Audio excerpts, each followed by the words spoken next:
Education টিকে আছাম সকলোকে স্বাগতম জনাইছোঁ। চ' বন্ধুসকল, আছাম পলিটেকনিকৰ ফালৰ পৰা যিহেতু 2026-27 বৰ্ষত যি এডমিশ্যন হ'ব তাৰে অনলাইন প্ৰক্ৰিয়া ইতিমধ্যে ষ্টাৰ্ট হৈছে। আৰু অসমত বিভিন্ন বহুকেইখন পলিটেকনিক আছে যিহেতু, আৰু তাতে কি কি ব্ৰাঞ্চ আছে সেইটো আপোনালোকক প্ৰথম কথা দেখুৱাইছোঁ। তাৰে পিছত ৰেজিষ্ট্ৰেশ্যন প্ৰচেছখিনি এবাৰ কৈ দিম বাৰু কেনেকুৱা কি হ'ব। সকলোৱে মন দি ভালদৰে ভিডিঅ'টো চাওক আৰু ভিডিঅ'টো অকণমান স্পীড কৰি লওক, কথা কোৱাত শ্ল' হ'ব পাৰে সেইকাৰণে। এতিয়া পলিটেকনিক কৰিবলৈ হ'লে প্ৰথম কথা HS যিটো আমাৰ LC মেট্ৰিক পৰীক্ষা পাছ কৰা হ'ব লাগে। তাৰে পিছত ইয়াতে আপোনালোকৰ দিয়াই আছে যে আছাম ইঞ্জিনিয়াৰিং ইনষ্টিটিউট, তাৰে পিছত আপোনালোকৰ চানমাৰিত এখন যি আছে, তাৰে পিছত আপোনালোকৰ Padmashree Chandraprabha Saikiani girls polytechnic, Assam textile institute. So' এনেকুৱাকৈ আপোনালোকৰ বহুকেইখন ইনষ্টিটিউট ইয়াত দিয়াই আছে। প্ৰতিখন ইনষ্টিটিউটত বিভিন্ন ধৰণৰ ব্ৰাঞ্চ আছে, ব্ৰাঞ্চবিলাকো কৈ দিম বাৰু।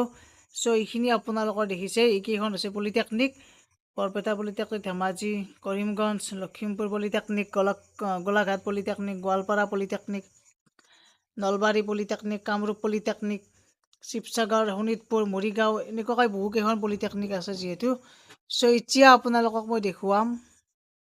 এতিয়া পলিটেকনিক কৰিবলৈ হ'লে তাত কি কি আপোনালোকে ল'ব পাৰিব, যে চিভিল ইঞ্জিনিয়াৰিং কৰে কিছুমানে, মেকানিকেল ইঞ্জিনিয়াৰিং কৰে, ইলেক্ট্ৰিকেল কৰে, কম্পিউটাৰ ইঞ্জিনিয়াৰিং কৰে, instrumentation technology, chemical engineering, textile, তাৰপিছত agricultural, architectural assistantship, textile, electronics and telecommunication, mechanical, biomedical engineering, printing, industrial and production engineering, fashion technology, তাৰপিছত garment technology, medical, food processing, mining engineering, computer science.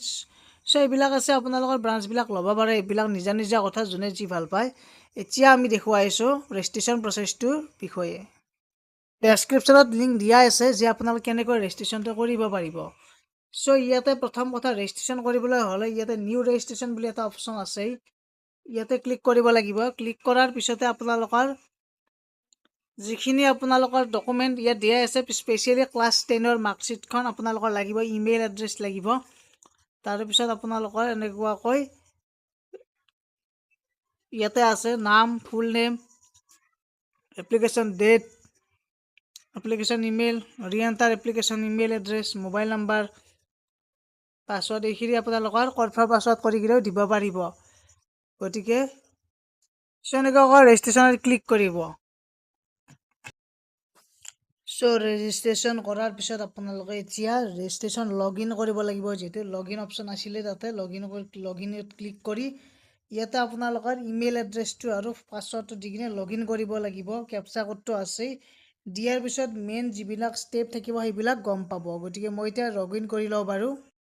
চ' ইয়াৰ পিছতে reference ID টো এনেকুৱাকৈ আহি যাব। অহাৰ পিছত আপোনালোকে এতিয়া ষ্টেপবিলাক ফিল আপ কৰিব লাগিব, যিহেতু প্ৰফাইলটো কমপ্লিট হোৱাই নাই। ষ্টেপ ফিল আপ কৰিবলৈ আপোনালোকৰ ষ্টেপ 1, ষ্টেপ 2, ষ্টেপ 3 এনেকুৱাকৈ দিয়াই আছে। এতিয়া আপোনালোকে কমপ্লিট প্ৰফাইলত ক্লিক কৰিব। কমপ্লিট প্ৰফাইলত ক্লিক কৰাৰ লগে লগে পাৰ্চনেল ডিটেইলছ আপোনালোকৰ আহি যাব। এইখিনি আপোনালোকে ডিটেইলছখিনি দি ল'ব। এইখিনি সকলোৱে জানিবই, ইজি হয় এইখিনি। চ' নিজৰ এড্ৰেছ, নিজৰ কোৱালিফিকেশ্যন এইখিনি দি ল'ব। চ' এইখিনি দিয়াৰ পিছতে আপোনালোকৰ গোটেইখিনি দিয়াৰ পিছত 7 নেক্সট কৰিব। গতিকে তেনেকুৱাকৈ আদাৰ ডিটেইলছ এইবিলাক আহি থাকিব। ডকুমেণ্ট আপলোড কৰিব লাগিব, তাৰপিছত ফাইনেল প্ৰিভিউ কৰিব লাগিব। চ' এইখিনি আপোনালোকে নিজে নিজে কৰি লওক। কৰি লোৱাৰ পিছতে আপোনালোকৰ ৰেজিষ্ট্ৰেশ্যন আপোনালোকৰ নিজৰ প্ৰফাইলটো ছাকচেছ দেখুৱাব। চ' ষ্টেপকেইটা মই ইয়াতে কৈ দিছোঁ যে ডকুমেণ্ট আপলোড কৰাৰ আগত আপোনালোকে ব্ৰাঞ্চটো আপোনালোকে চিলেক্ট কৰিব লাগিব। চিভিল ইঞ্জিনিয়াৰিং যি আপোনালোকে লয়, তাৰে পিছত ডকুমেণ্টখিনি আপলোড কৰিব লাগিব। তাৰপিছত প্ৰিভিউ কৰি কিনে ছাবমিট কৰিব লাগিব। তাৰে পিছত আপোনালোকৰ ইম্পৰ্টেণ্ট কথা এইটো যে 2026ত এডমিশ্যন মেৰিট বেছত হয়, যিহেতু আপোনালোক যিহেতু এণ্ট্ৰেঞ্চ এক্সাম হ'ব পাৰে। গতিকে ইয়াৰ কাৰণে আপোনালোকে সাজু থাকিব লাগে, কাৰণ এডমিশ্যন মেৰিট বেচিছত, যেনে ITI বিলাকত মেৰিট বেচিছত হয় যিহেতু। চ' এনেকুৱাকৈ তাৰে পিছতে আপোনালোকৰ এতিয়া বাকী কাম আপোনালোকৰ ইয়াতে আপোনালোকৰ যিহেতু কাউন্সিলিং কৰিব লাগে, গতিকে ষ্টাৰ্টিং ডেট দিয়া আছে 24 এপ্ৰিলৰ পৰা, আৰু অনলাইন ৰেজিষ্ট্ৰেশ্যন 10 মে লাষ্ট ডেট আৰু 12 মে আৰু 13 মে তাৰিখে যিহেতু কাৰেকশ্যন কৰিব পাৰিব যদি কিবা ভুল গৈছে আৰু আপোনালোকৰ online verification of application by verifying officer from polytechnic 15 পৰা 27 মে'ৰ ভিতৰত আপোনালোকে ভেৰিফিকেশ্যন কৰিব লাগিব।